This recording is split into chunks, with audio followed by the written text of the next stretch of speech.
Ma ogtahay waagan kuu bariyay dadka noloshaada ku jira waa 3 qaybood.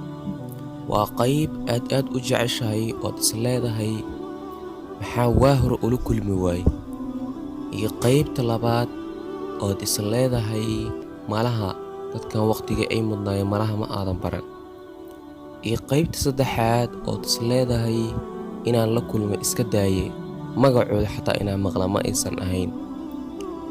Haddaba waxaan kuu sheegayaa waqtiga inuu yahay waxyaabaha Ilaahay subxaanahu wa tacaala ku siiyo kuwooda uga qaalisan.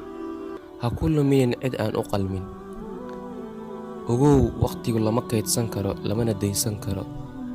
Adduunyadan aad ku dhex nooshahayna maalmo qura ayaad ku leedahaye raaxo ku noolow.